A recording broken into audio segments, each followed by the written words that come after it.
I hereby call this special meeting to order. A recording and/or broadcast of this meeting is being made at the direction of the board, and the recording and/or broadcast may capture images and sounds of those attending the meeting. Since this is another distance meeting, I'm going to call the roll. Mr. Talio? Here. Ms. Weiser?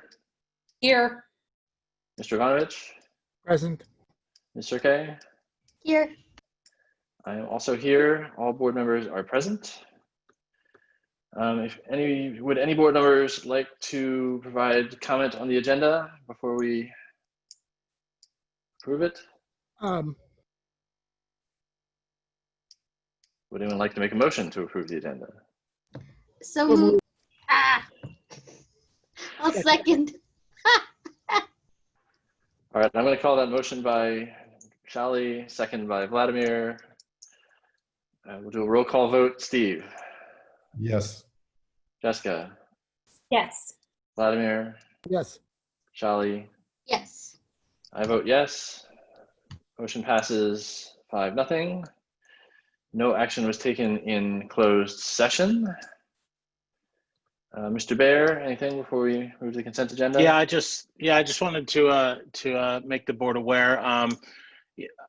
Everyone's aware the LASD equity policy is on the consent agenda this evening, and it reflects the requested changes from the trustees that were made at the last meeting on 2 weeks ago on June 8th.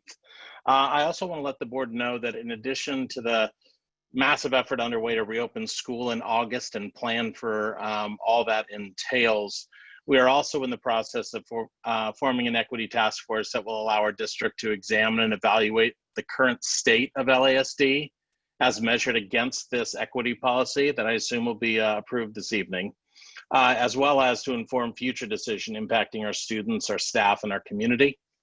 I intend to bring a plan to the board in August that will outline the makeup of the task force, the initial work to be conducted, and a proposed timeline. And just also as a point of information, we do have a couple of key qualified staff members already in place in the C&I office who will be informing the development of the reopen plan to ensure that same equity lens is placed on our work, which will be so critical. So I just want to make you aware of that. And that's it. Thank you. So do we have any questions or comments from the board about the consent agenda, or otherwise I am open to a motion? I'd like to discuss the denial of inter-district transfer. Okay. Do you want to pull it for separately, or just ask questions or make your comments?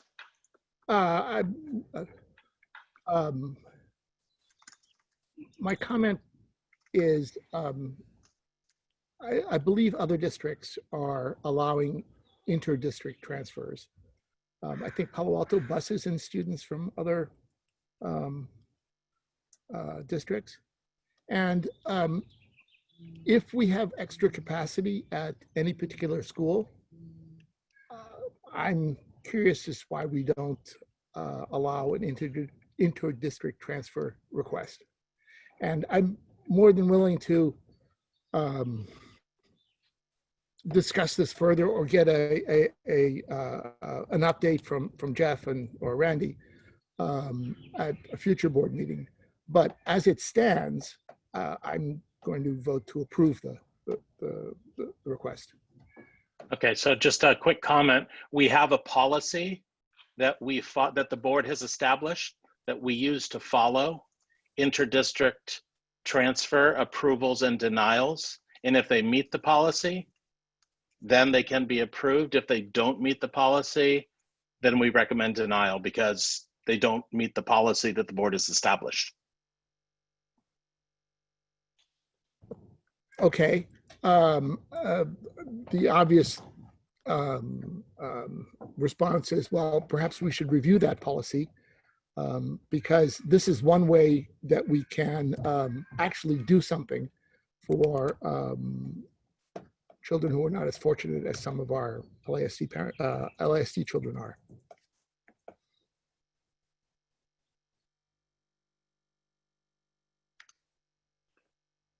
We can certainly, that's certainly something we can either talk about bringing back either on its own or as part of the work of the equity task force.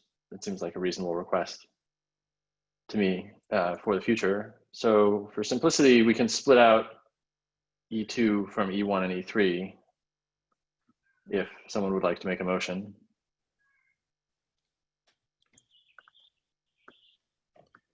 I can go ahead and make a motion that we approve the transfer if you want, but I don't think that's, I think just pulling it for a future discussion is probably the right thing to do. Is there, I think there's a deadline. Is there a deadline, Jeff, around denial of this request? I have to look. I was not prepared to answer this question, so I don't know the answer to that. So I'd have to look at the policy to really understand the You muted yourself halfway through. Sorry about that. I don't know. So I don't know the level of detail in the policy, such as the dates and the gates and so forth. So I'm not prepared to answer that because I didn't know this was going to be a question. Gotcha. Jeff, I did not know there was an actually official policy. I know that we have in the past 6 years, denied every single interdistrict transfer request that has come to us. But my feeling is we should reconsider that. That's all.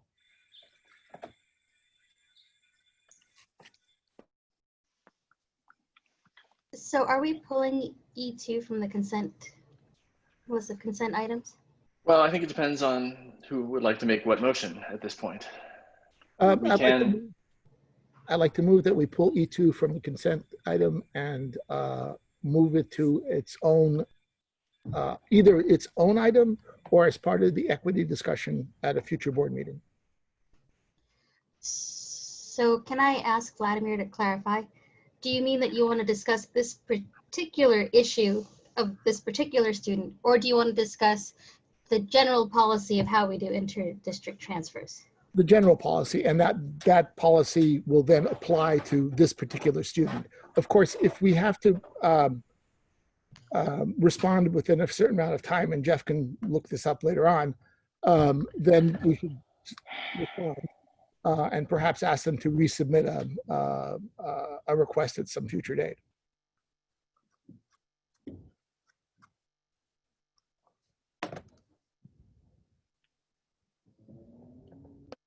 I mean, I think that until and unless we change the policy, I think we should apply the current policy. I'm slightly more comfortable, given the realities that we're all familiar with around school enrollment, that if this is likely to get denied, current policy would be to deny it, that we go ahead and give them that answer now. And then if we end up changing the policy, they'll obviously be aware of that later on. So, I mean, I could see pushing this for a week if you want to get specific answers, Vladimir, but unless we think we're going to reverse the policy, I think we should go ahead and deny it as per our current policy. I don't think there's any harm in denying this particular request because the person can always resubmit later on if the policy has changed. Okay. So, but I'm not going to make that motion. All right. In that case, would somebody else? Items as presented. Anybody want a second? Second. All right. Motion by Steve, second by Shali. I will call the roll. Steve. Yes. Jessica. Yes. Sorry, Vladimir, did you want something else? I'm sorry, I did not catch what Steve's motion was. The motion is to approve consent items E1 through E3 as presented. No. Shali. Yes. I vote yes. Motion passes 4-1 with Vladimir dissenting. Moving on to F1.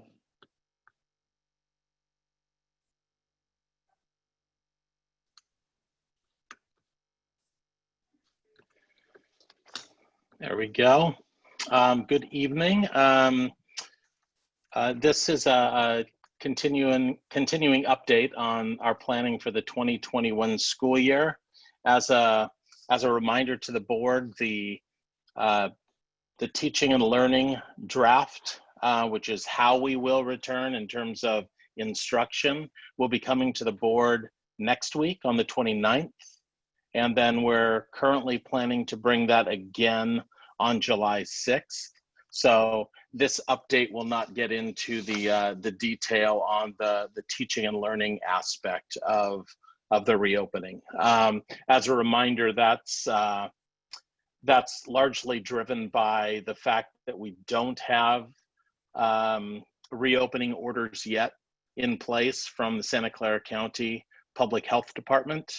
And without having some greater understanding of where those are headed, rolling out a complete reopening plan doesn't make sense, as we may have to reverse certain aspects of it. We think we're going to have enough knowledge, right, with of that by the 29th, as it is set to come out that week. So again, June 29th is the date we'll talk about teaching and learning, as well as July 6th. All right, next slide.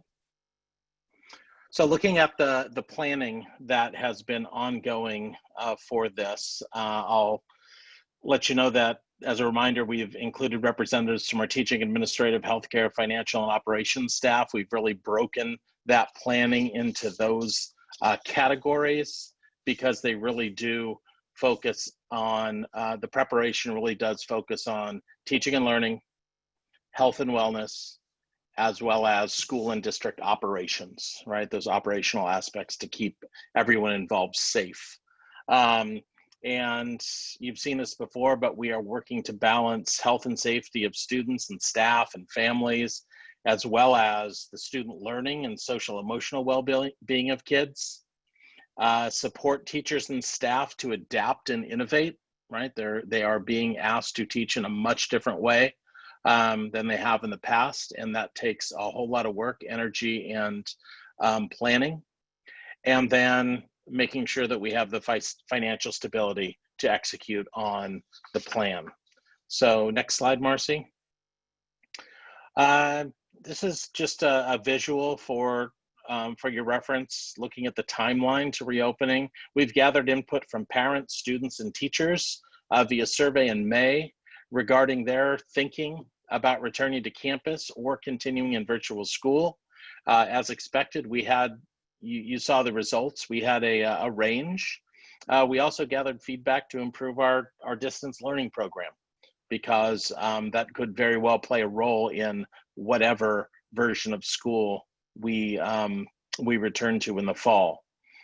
We're now surveying our teachers and staff to get more clarity regarding those who want to return to campus with social distancing practices firmly in place, and those who are in a place where they think they're going to need to remain in a remote teaching environment. We're going to factor that information into the eventual plan, which in any scenario will include an option for families to choose 100% virtual school, right? We realize some families may want to remain virtually because of compromised health conditions or a myriad of other reasons, and we want to make sure that that is available, that choice is available. We've received a number of emails about that, inquiring about that idea of choice. So I want to put out there ahead of the exact plan that you're going to see on the 29th, that certainly is going to be a part of that. So we are right about where that third mark is on the instructional plan, or on the timeline. It says instructional plan. Next thing we'll do is sharing and look for approval of an instructional plan. A mark that's not on that timeline, that is not within our control, is the guidance being issued by the Santa Clara County Public Health Department. So that would appear as a third and a half hash mark, or a fourth hash mark in there, in between instructional plan and sharing and approving the instructional plan. So that is a key piece of information we're waiting on, because as I said, it will drive the instructional plan parameters, as well as the health and operations plans. So next slide, Marcy. So though we know we have no guidance until next week from County Public Health, we do know that we need to do as much planning as we can in advance of that. So by evaluating what is happening with information from the governor, from the state superintendent in public instruction, and looking at other counties in the Bay Area, we are putting in place some of the, what we think are the bigger chunks that we think are likely to be in place because signals are being sent from other places, from other districts, from other counties within the Bay Area. So we have a team working on the instructional plan for the fall. Sandra and her crew are hard at work with that. We've talked to our principals about it as well.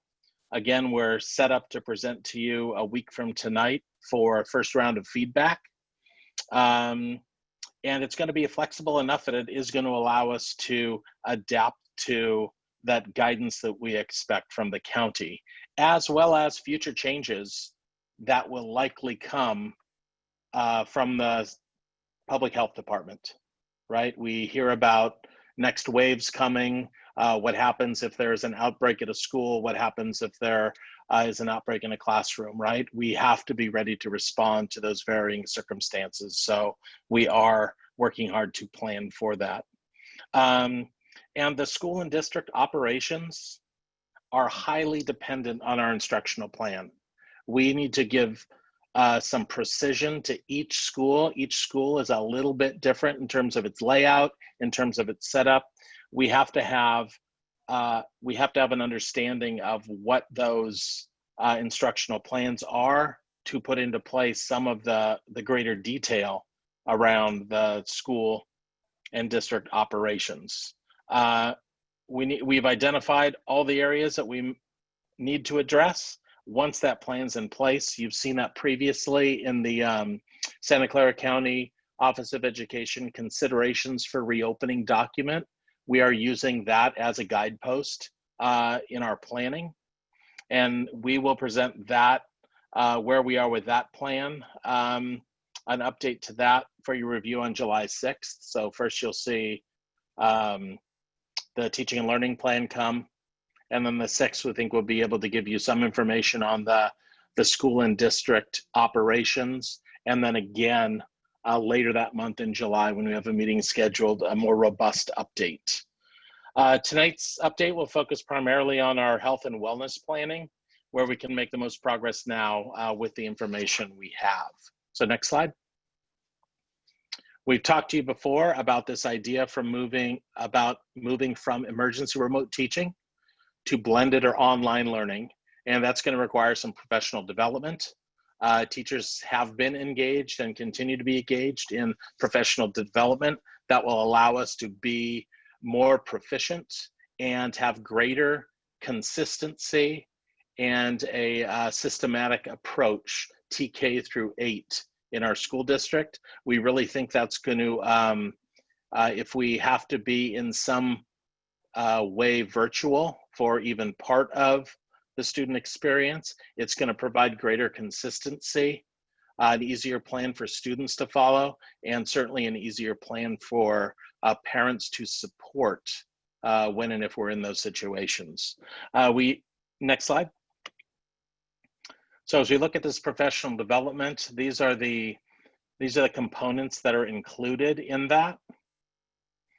This was really driven from feedback from parent surveys, from teacher surveys, and student surveys. And those really, the key parts to that were everyone wanted to see improved consistency across schools and teachers, an increase in live instruction when virtual, including whole class, small group, and one-on-one, providing more instruction for students to improve executive functioning and organization, and providing and improved consistency of information and feedback for parents and students, understanding how students are progressing and giving students that feedback as well. And then for all of our teachers, the professional development that has been created in these areas is aimed at improving virtual school experience for all, including better time management and efficiency for staff. So it is less difficult and less time consuming, and to focus more attention on live interactions and feedback for student support. So moving forward to the next slide. Looking a bit at the health and wellness, the illness prevention. Erin Green, as the Director of Student and Staff Services, is working closely with Monica and Mary, our district nurses, to really look at this aspect and make sure that that we have all of the equipment and all of the processes in place, right? So there is a plan to screen students, employees, and visitors for illness-related symptoms. We anticipate that being on a daily basis. The big outstanding question is whether temperature checks are going to be involved in that or not, because that is a heavy lift on a daily basis, figuring out how we're going to accomplish that. We need to plan ahead, and that's happening right now for isolation areas. Should students arrive symptomatic, or should they present as symptomatic during the school day? How are we going to isolate students, quarantine them? How do we manage that, and then follow up on each and every student and staff that becomes an issue? We need to implement staff training around all of these.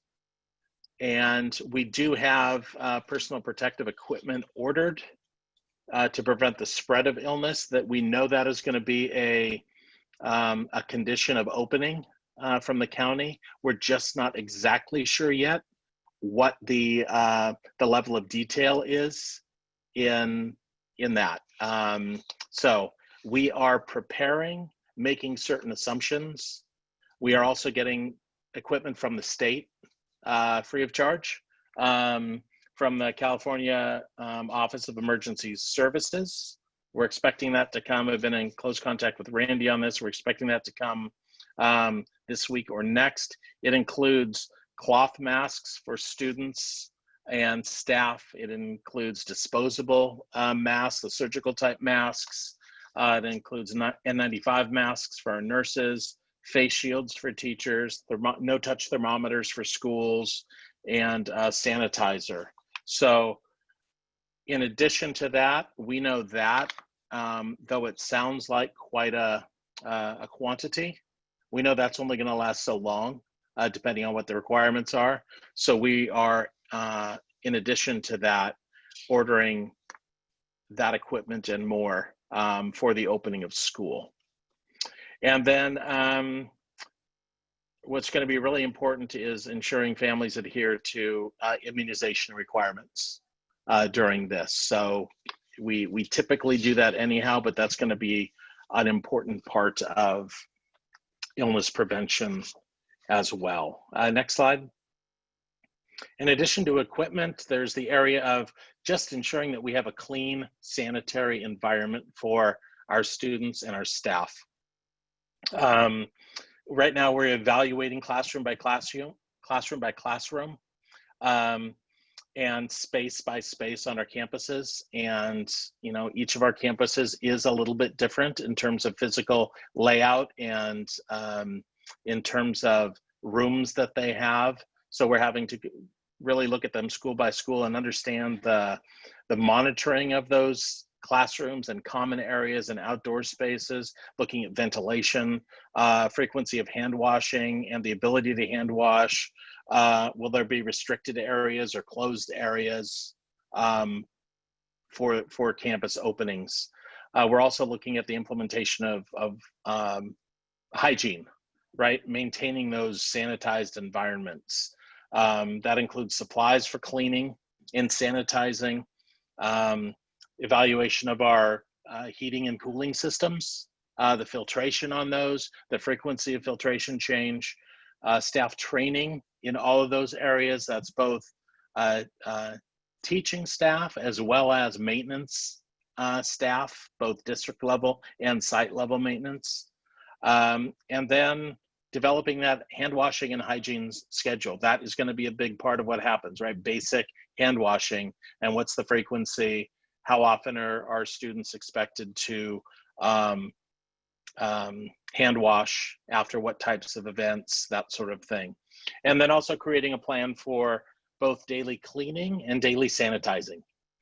Both are important to be used in conjunction with one another.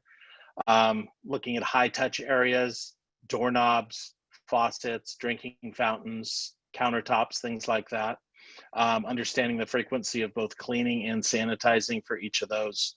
And again, we need to order supplies, and there may be additional staff that needs to be hired in order to meet that frequency demand. Next, also in health and wellness are the people we work with, right? Both the students and the staff. So right now, in whatever form we come back to school, we know that social emotional wellness is going to be a key part of our success.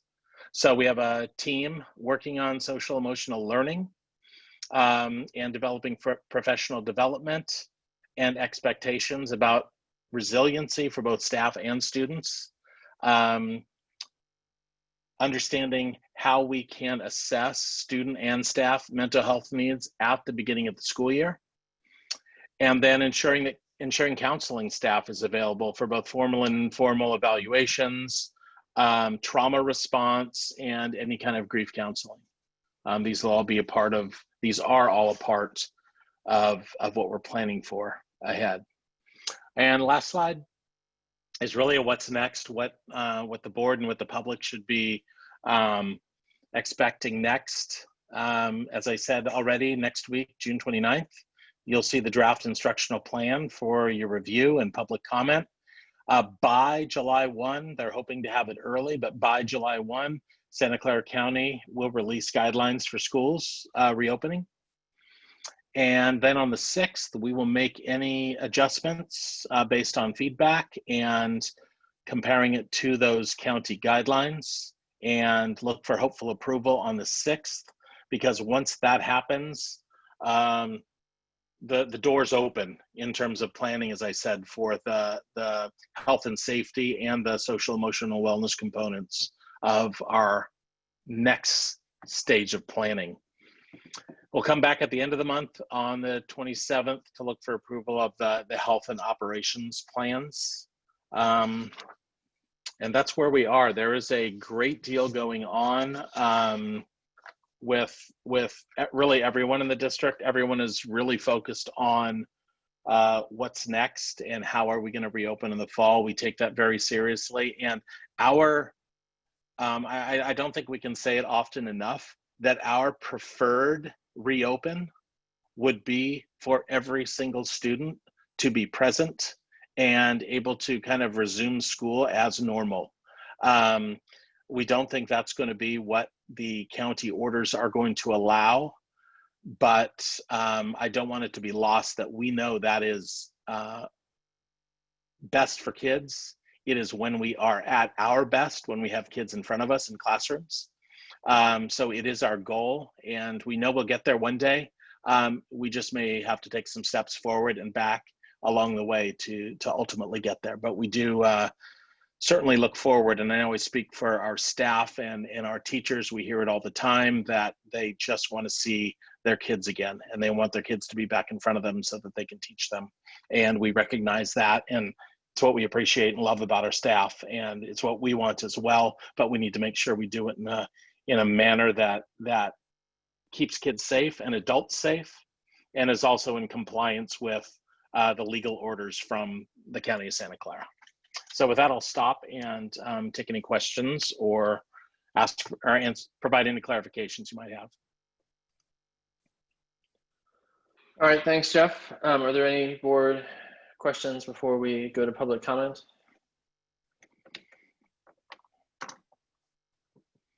No? All right. We will now take public comment on this agenda item. To comment on this agenda item, members of the public should use the raise hand button if using the Zoom app, or press *9 if using your phone. Your name will be announced when it is your turn to speak. Prior to providing your comment, please be sure that your microphone is on. Do we have members of the public who wish to speak at this time?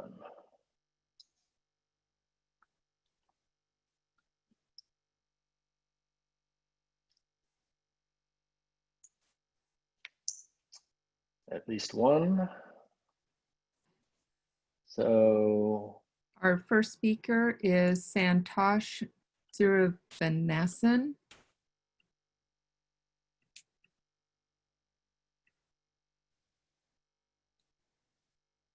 go ahead. Thank you. Okay, can you hear me now? Okay, thank you. My name is Santosh Srinivasan. I'm a new parent into the school district. My son is about to start kindergarten in Sanitary Elementary. We're excited and looking forward. If the entire program is going to be virtual or part-time virtual, do we have to be physically located in the school district? Because for some reason, if you have to travel or we have to be in a different location, how does that work?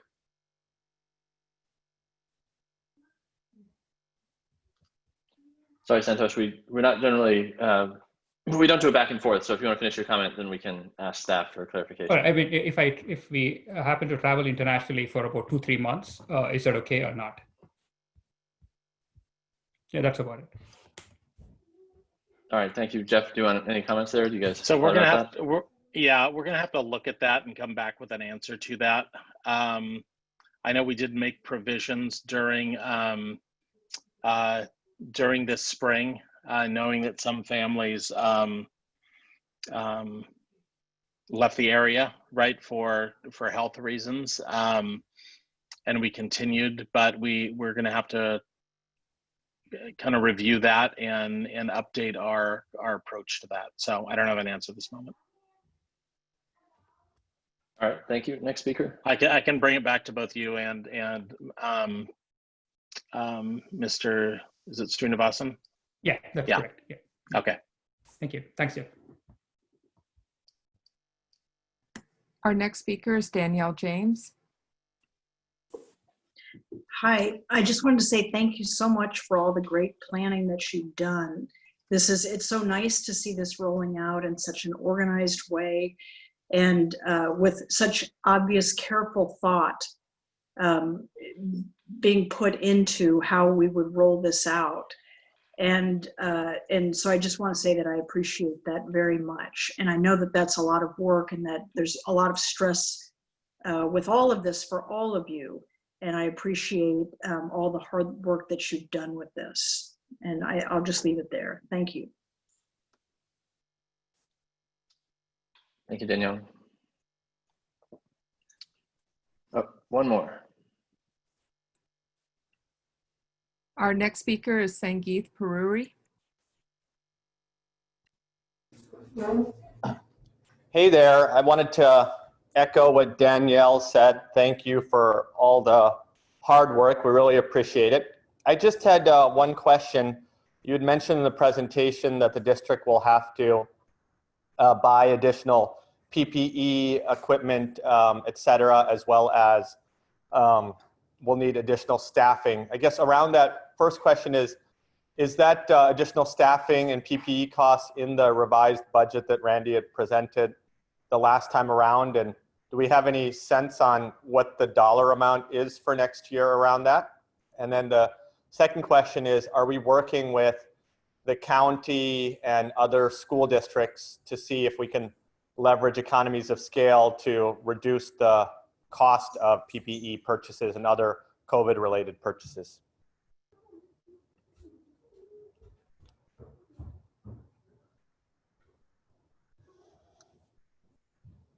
Thank you. Any comment, Randy or Jeff? I know I'll let Randy take this. I know he and the other business officials in the district have been working on this exact thing. So Randy? Yeah, kind of in reverse order. Yes, there have been a number of efforts to do collaborative purchasing so we get discounts on stuff, including the materials that are coming from the state. The state has some preferred vendors that we're working with. In the budget that you adopted, there is provision for additional equipment supplies There is not provision for significant additional manpower. We're still working on determining what our needs might be.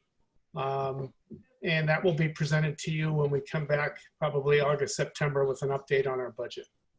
I'm not sure if that answers all the questions, but some of them at least. All right, next speaker. Our next speaker is Niraj Adhan. Yeah, hi guys, this is Niraj Vadan speaking. I echo the previous speakers. I truly appreciate the tremendous effort. I know this is extremely challenging and difficult, and the continuous communication throughout the virtual school year and even through the planning has been very good, so I appreciate that. I do have one question.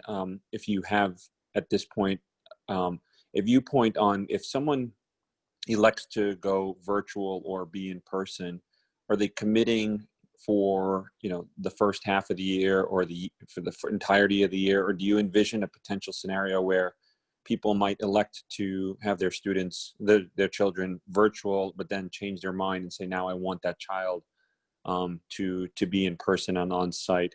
How fluid or how committed is it to one or the other, or do you envision that people will be able to change their mind throughout?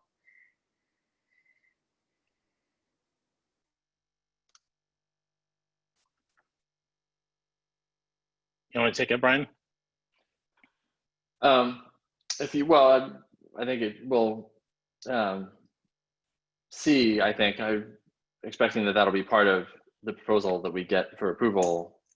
Yeah, I mean, just on a high level, I think in response to Niraj's question, we recognize that parents will want to move one way or the other, quite possibly, during the course of an entirety of a school year. And so we are working on what that cadence is, right? It can't be on a daily basis or a weekly basis, right? Because there's planning that's involved and staffing that's potentially involved.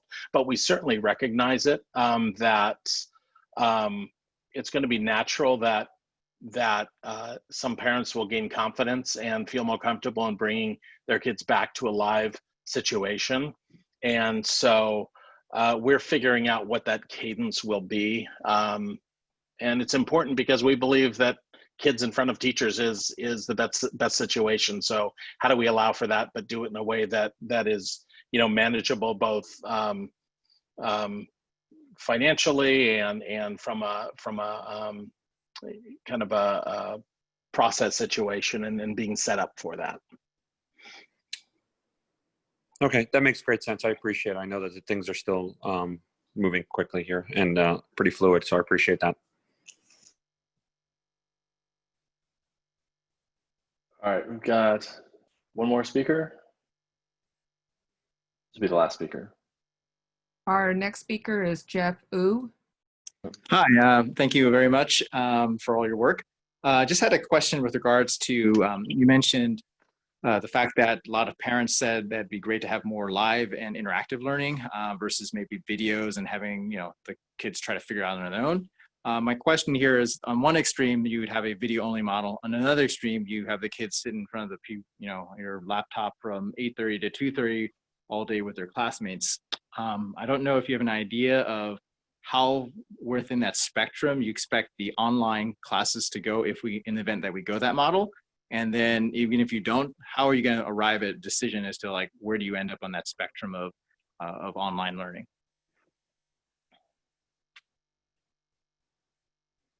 Sandra, do you want to talk about that one a little bit? I think it's finding a nice balance for that, Jeff. We know that recorded video is really a good go-to for kind of that tier 1 direct instruction.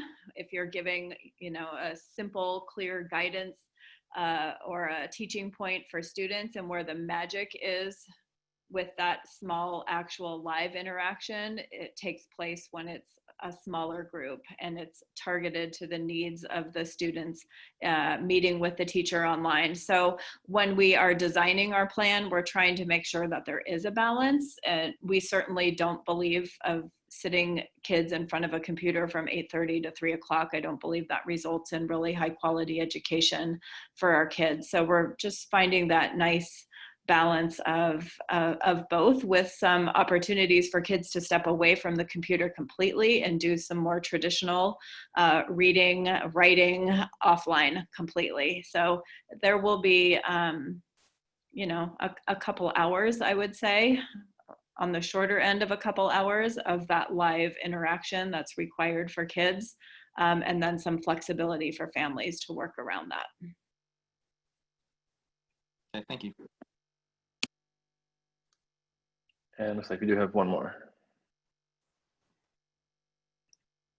Our next speaker is Ron Rolfe. Yeah, hi. I'd like to echo those comments, just to thank you all for all the thought and efforts you're putting into crafting these plans. And I'm an incoming parent, so new to the district, so I'm not sure how this was handled during the last few months of this previous school year, but I'm just curious, hypothetically, if things go the 100% virtual route, are you operating under the assumption that all children within the district will have sufficient access to hardware or Wi-Fi required to facilitate that, given potential requirements by other siblings, or just literally not having the required resources? That is, I appreciate the question. That is one of the pieces of the puzzle that we are working out right now, right? Is understanding what equipment need is going to be, and recognizing that a key component is going to be each student being able to access a device when he or she needs it, as opposed to each household, which is the tack we essentially took in the emergency teaching that happened in the spring. Having some time to plan for this, we're doing that work that you just described there, Ron, is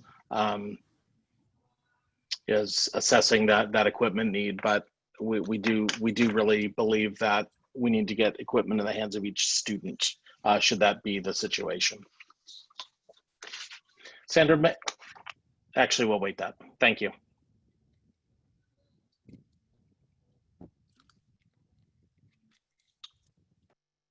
All right, thank you, everyone. That will be the end of public comments. If people have other thoughts that occur to them later, we do always encourage everybody to email us, trustees@lasdschools.org.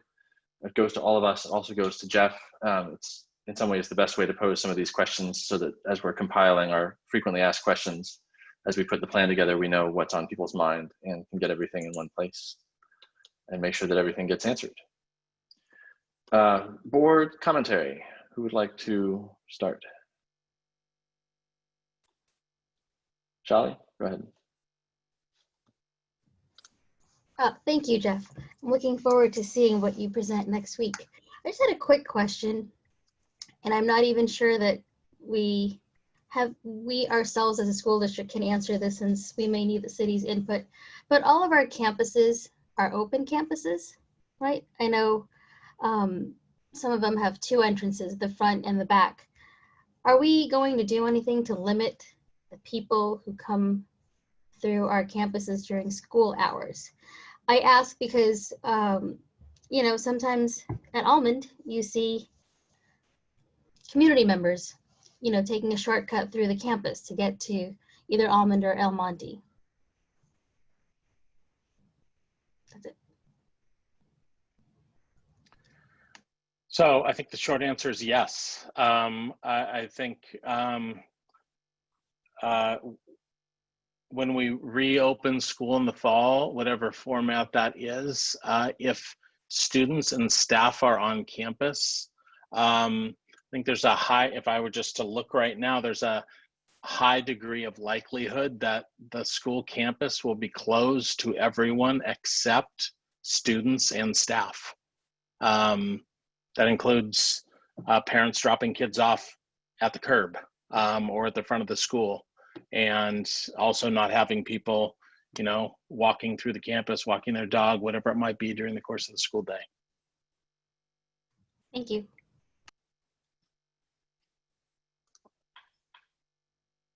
All right. Jessica, Steve, Vladimir. Jeff, thanks. I know that we're going to receive much more detail later on. And so these are just things that I just like to make sure that are included in some fashion or other. The first one has to do with at-risk, either relatives or people who live with you or close to you or something like that. Are we going to try to keep track of at-risk, let's call them relatives, or relatives of staff members, because that might change the way a person, a child participates in school activities. So that's just, you know, I'm pretty sure it'll come in there someplace. One other thing which I'd like to make sure that you include is a discussion of recess and play, because first of all, it's very important to children, recess and play. And also it potentially is something that's really hard to, I hate to use the word police, but it's really hard to manage. So that's something we have to look at. And lastly, is there going to be any sort of opportunity for, other than emailing, which is fine, I think. Is there going to be some opportunity for public input in some formalized, in some sort of like more formal fashion? NVLA, I believe, has engaged Thought Exchange to help them move forward. And I was just wondering if we were going to do either something similar or something different, or just rely on email. So we're gonna look at once the after the 29th, right, between that and the 6th, do a push out to parents and have a mechanism for them to respond with commentary, thoughts, suggestions for implementation. You know, how are they? What do we need to consider? This being the plan, what do they want to ensure we are considering with that? Thanks, Jeff. One final comment. I attend weekly updates from the county on what they're doing and how they're planning and stuff like that. And I have to say that I am extremely impressed with the level of thought that they are putting into all of this. It's really, really very high. And so I like what I see and I hear, and I personally am much more comfortable with whatever they come out with as recommendations.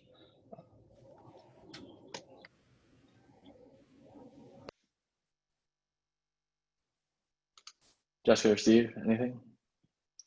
Okay, I do see a hand up in the audience. Unfortunately, we have already closed public comment, so I apologize for missing you, but please do send this email. But I can't reopen comment on this item at the moment. I just have a couple of things myself, not necessarily needing any immediate response. I've had some people suggest that we look into the possibility of, rather than having each teacher be responsible for generating all of the video content for their classes, some shared component of teachers who have a particular facility, you know, generating things that can be shared around and reduce the load overall, since I think there's a general sense that small group participation is really where the best stuff happens. So we want to free up time for that. I had a question about, and Randy may not have an answer for this, but some countries have implemented barriers, sort of the plastic or clear or not clear barriers between desks in an effort to sort of reduce the allowable distance between students by creating more of a barrier between them. I don't know if that's something that we've already looked at or if there's we have any sense of the timeline for making those kinds of classroom modifications before the start of the year. So Brian, we Yeah. have discussed that. We just know that we are bringing in plexiglass dividers for like the reception areas at all the schools, right? But what you're talking about is segregating students with plexiglass dividers somehow. Yes, being used some places, including perhaps some districts in the Bay Area. Our health team doesn't think it's an effective barrier, that the 6-foot distancing is a much better preventive measure. So that's what our thinking has been so far. But we will continue to talk to the healthcare professionals to see what the best advice is. Okay. Yeah, I mean, unfortunately, I think Jeff alluded to, nobody has perfect information about any aspect of this crisis. So at some level, we're going to have to make some judgment calls about marginal utility versus marginal educational utility. I mean, we've spent the last few years sort of turning the classroom around, right, and moving towards projects and small groups. And, you know, there's a big question in my mind about, you know, our classrooms for years haven't looked like rows of students at 2 or 3 or 6 feet or any distance. And so I know that you guys are all working really hard on trying to figure out what that looks like. So that's another thing that I know is on your mind and will have to be factored into all of this. So Brian, yeah. if we made the call right now, I would say we would not have those kind of dividers. That's the advice we're getting from the health professionals. Gotcha. But we would have, if that changed, we would have time, do you think, to put them in, or are we already tight for August? We found several sources for those many sources. So I think we would be able to get them in time. Okay. Some of them are movable. They're on wheels, so they're easily moved. They're very flexible. Okay. Yeah, I certainly know that everything is still developing and we have to see what comes from the county. I was just trying to get a sense of, there's so many constraints. I just want to make sure I've got a sense of all the various constraints in my head. And speaking of constraints, I know, Jeff, you had mentioned earlier that we want to give families a choice of 100% virtual. I just want us to be, and I know you know this, but for the rest of the board and for everybody listening, you know, we've got only a certain number of teachers involved. And so, you know, I think one of the things that we learned is that it's a tremendous amount of work in the spring for teachers to try to manage an in-person class and a virtual class at the same time. And so while I agree that in a perfect theoretical world, we would want to give every family the choice of the option that best suits them, I'm a little concerned that at some point we're going to run into, again, concrete trade-offs of, you know, if we have most of the kids on campus, but a certain percentage out, we've got to figure out a plan that maximizes the utility, educational impact for both of those things. And in my mind, I don't know whether that will give us the flexibility to give everybody the choice, their first choice of delivery mechanism. So right, I agree. We have to collect data on that and understand that. Yeah, and just make sure that we're doing the best that we can for everybody. But sometimes that means balancing across folks. Yep. Is there anything else? All right. We look forward to seeing as things develop. For those, I know Jeff mentioned this already, but we are expecting to get an official release from the county on either June 30th or July 1st, and which will obviously go up on their website if people want to take a look at it even before we get to our board meeting following that.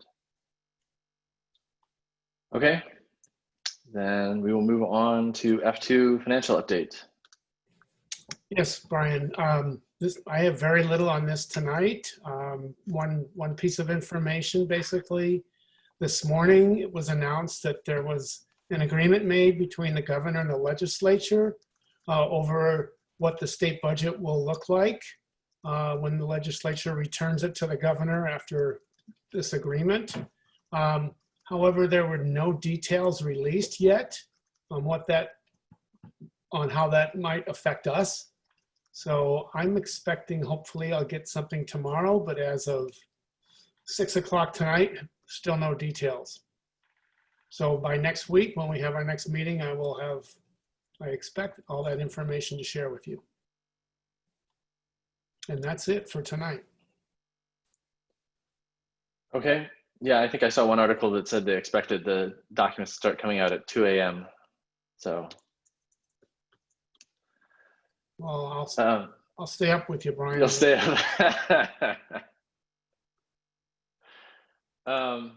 We will take public comment on this agenda item. To comment on this agenda item, please use the raise hand button on your Zoom app or press *9 if using your phone. Do we have anybody who wants to weigh in? At least one. So we will take public comment. Your name will be announced when it is your turn to speak. Prior to providing your comment, please be sure your microphone's on. Each speaker will get 3 minutes. Our first speaker is Amy Madsen. Hi there. Thanks, everyone. Hi. Hi, everyone. Thanks for all of your efforts. Feel that my daughter definitely will be in a safe environment should we be back on campus. You were talking, I wanted to know, maybe you guys are probably already thinking about this, but countries like Denmark, for instance, a classroom may be split into 2 separate classrooms, one class, or they may be setting up classrooms outside in tents, for instance.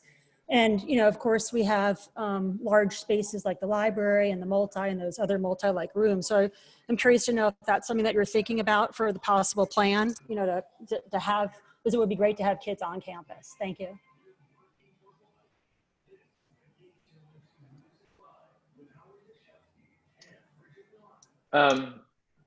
Yes, I think we covered a little bit that in the previous item, but I'm sure that Jeff and Randy and Sandra and staff are looking at basically every permutation we can. Anything that you want to add concretely there? No, just that we're looking at all options. Yeah, and of course it's always it's not just about space, it's also about staff and educational program and lots of other things as well. So it's hard to translate from place to place. Yeah, it is. I mean, I think that's an important thing to point out, Brian, is that we're, talking about that, and that would, the requirement of staffing at a time when we're talking about a pretty significant recession and less dollars being available. So that's going to be challenging, right? Right. Okay. Thank you, Amy.